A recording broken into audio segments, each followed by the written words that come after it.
Bulldozer मामले में supreme court के समक्ष सुनवाई चल रही है।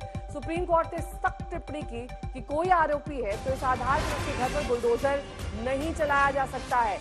यहां तक कि कोई दोषी है तब भी उसके घर पर बुलडोजर नहीं चल सकता है। जस्टिस गवाई और जस्टिस केवी विश्वनाथन की कोर्ट के समक्ष सॉलिसिटर जनरल तुषार मेहता ने दलीलें रखी। मेहता ने कहा कि जो कार्रवाई हुई है म्युनिसिपल लॉ के हिसाब से हुई है। अवैध कब्जे को लेकर म्युनिसिपल संस्थाओं के नोटिस के बाद ही कार्रवाई की गई है। जस्टिस विश्वनाथन ने सरकार से विस्तृत जवाब मांगा।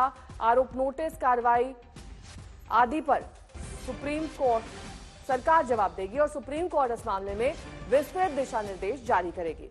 संजय शर्मा मेरी सहयोगी जुड़ गए हैं तमाम जानकारी के साथ। देखिए, बेहद महत्वपूर्ण यहां पर कोर्ट की टिप्पणी जो की है संजय, कि अगर आरोपी साबित भी हो गया तब भी उस पर बुलडोजर कार्रवाई सही नहीं है, और यही अब तक यूपी सरकार और तमाम अन्य राज्यों की सरकारें करती आई हैं।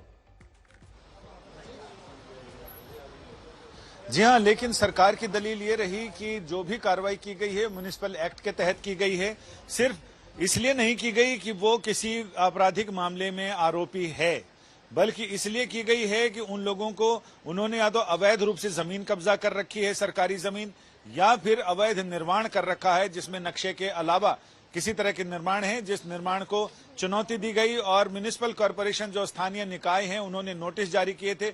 उन नोटिसों का या तो इन्होंने जवाब नहीं दिया या फिर वो नोटिस के जवाब पर पेश नहीं हुए।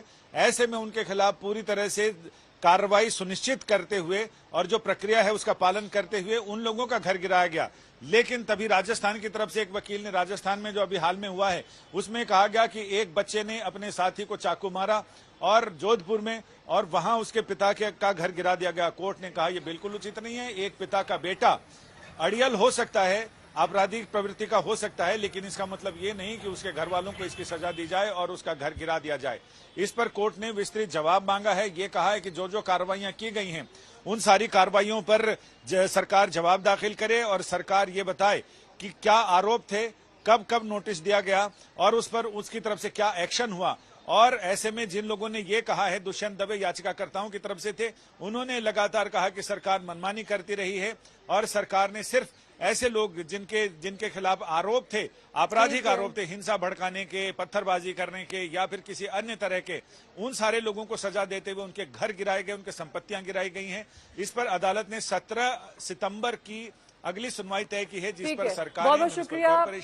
इस मामले में बहुत शुक्रिया इस तमाम जानकारी के लिए।